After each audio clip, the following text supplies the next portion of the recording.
Americans are now bracing for the financial impacts of these new tariffs. President Trump has taken executive action to impose tariffs on our three biggest trading partners. And billions of dollars worth of goods are now affected. Christina joins us live here in the studio with more on what these tariffs mean. Good morning, Natalie and Chris. Trump's executive order goes into effect in less than 24 hours and imposes 25% tariffs on imports from Canada and Mexico and 10% on goods from China. The move signals the president's first major turn away from his campaign promise to rapidly reduce costs for Americans.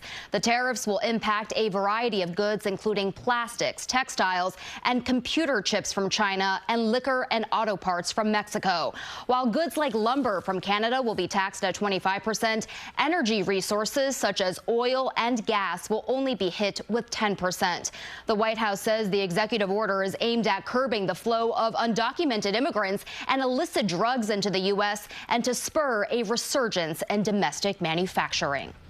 This is retaliatory to a certain extent.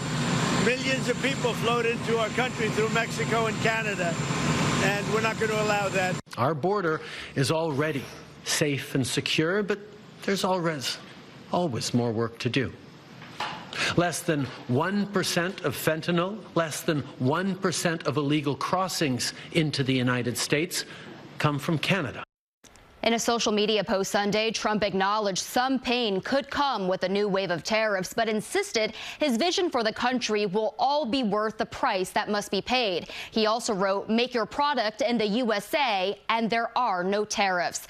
The president's action already sparked retaliatory moves that could trigger an international trade war. Canada has responded with a 25% tariff of its own, while Mexico says it is planning to issue levies on the U.S. as well. China's Ministry of Commerce said it would file a lawsuit with the World Trade Organization. Natalie. All right, Christina, a lot to watch. Thank you so much. And today, Defense Secretary Pete Hegseth heads to the southern border, his first trip there since taking office. Hegseth will be in El Paso, Texas, to meet with military members working to crack down on illegal immigration. Friday, the Pentagon announced it's preparing to deploy around 1,000 troops to assist Border Patrol agents.